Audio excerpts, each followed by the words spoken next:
Hello বন্ধুরা, কেমন আছেন? আশা করি প্রত্যেকেই খুব ভালো আছেন আর আমিও খুব ভালো আছি। তাই গুপ্তাস গ্যালারি থেকে আবার নতুন একটা ভিডিও নিয়ে আমি চলে এসেছি আপনাদের কাছে।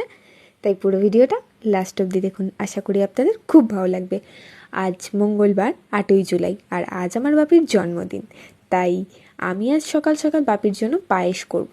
তাই প্রথমেই পায়েস করার জন্য যাবতীয় যা উপকরণ সেগুলো আমি নিয়ে নিচ্ছি। এর জন্য বিশেষ কিছুই লাগবে না, লাগবে দুধ, গোবিন্দভোগ চাল, সাথে কাজু কিশমিশ। এখানে আপনারা ফুল ক্রিম দুধও ইউজ করতে পারেন, আরও ভালো হবে।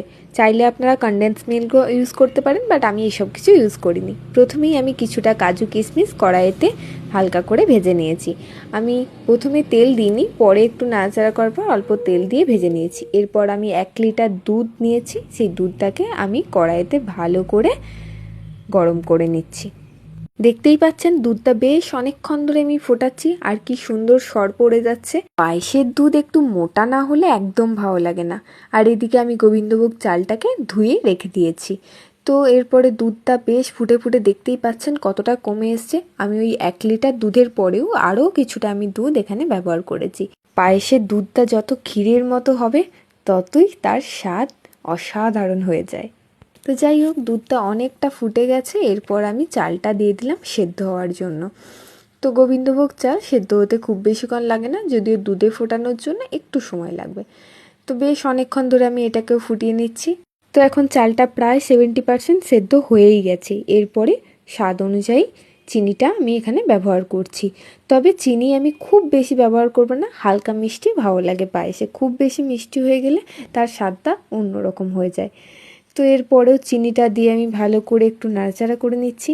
আর চালটা প্রায় এবার সেদ্ধ সেদ্ধ হয়ে এসছে। এর মুহূর্তে আমি ওই ভেজে রাখা কাজু কিশমিশগুলো এর মধ্যে মিশিয়ে দিচ্ছি। তবে আমি জোর দিয়ে এটা বলতে পারি, এই পায়েস যে খাবে তার মুখে লেগে থাকতে বাধ্য। আজকের সকালের শুরুটা সুন্দরভাবেই হলো বাপির। এরপরে আরও অনেক কিছু করার বাকি আছে। তো পায়েসটা হয়ে যাওয়ার সাথে সাথেই দুপুরের লাঞ্চের মেনুগুলো রেডি করব। তার সাথে আজকে রাতে বানাবো বিরিয়ানি। আর বিরিয়ানির রেসিপিও খুব তাড়াতাড়ি আসবে আমার পরের ভিডিওতে। তো দেখতে দেখতে আমার পায়েস তো রেডি, আর আমি বাপির জন্য একটা পাত্রে সার্ভও করে দিয়েছি।